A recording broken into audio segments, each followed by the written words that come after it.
SoCal is making moves to help people with cannabis convictions. A congressional candidate is hosting sesh parties, and if you've ever smoked one with nanna, maybe you should. Today is February 26th, and this is your TRICHOMES Morning Buzz. Broadcasting live from the TRICHOMES.com studios in Southern California. It's time for your Morning Buzz. We bring you late-breaking news that keeps you up to date with what's happening in the cannabis industry. Southern California District Attorney files a motion to reduce and dismiss cannabis convictions. According to a CBS article, the San Diego County District Attorney's Office announced Monday that it has filed a motion to reduce 25,000 felony cannabis convictions to misdemeanors, while also moving to dismiss 1,000 misdemeanor convictions completely.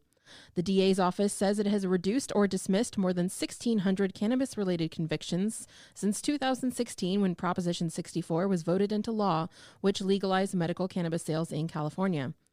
District Attorney Summer Stephan said her office has been a leader in the state and proactive on giving individuals with marijuana convictions the opportunity to move forward with their lives without a conviction that may have been negatively impacting their lives by restricting their employment or housing.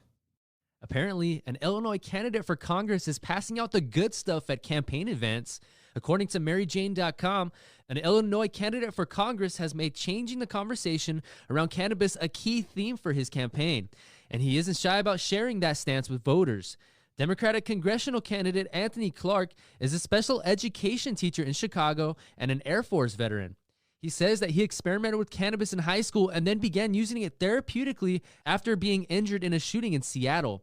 He said, "I think I have to be just as open about my cannabis use because lying to individuals plays a direct role in enabling the status quo and enabling the oppressors, the top 1%, to remain," he added.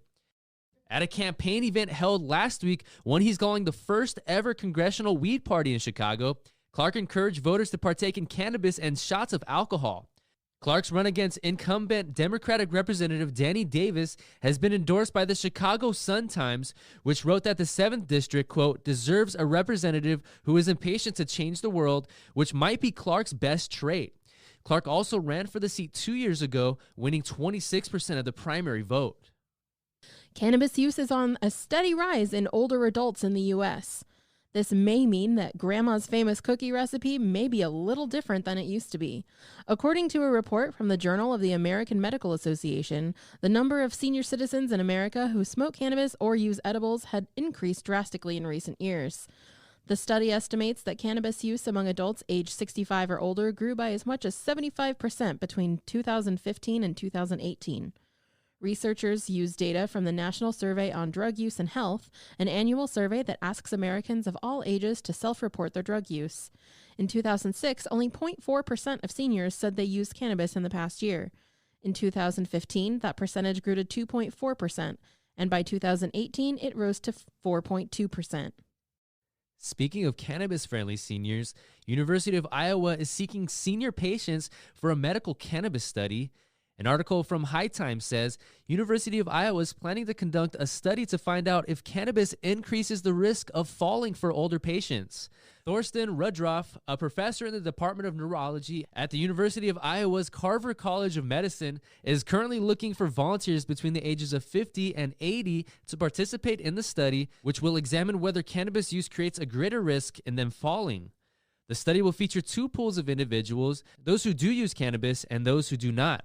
For Rudroff, it's an opportunity to examine cannabis use among a group of people who may not be the best equipped to dabble. There's still a huge stigma around THC, said Amber Points, the manager of the Have a Heart CBD shop in Council Bluffs, Iowa. They don't want to be stoned or high. What they're really seeing is pain relief. We see it every day. We hear their stories. They're tired of taking pills. They're tired of taking opioids, and they're looking for a more natural way to live. And that was today's Buzz. Sound off on these stories and more with the cannabis community at trichomes.com/morningbuzz, and be sure to follow us on all social media platforms at trichomes.com. My name is Allison Ben-Yehuda. And my name is David Forson. Enjoy your day.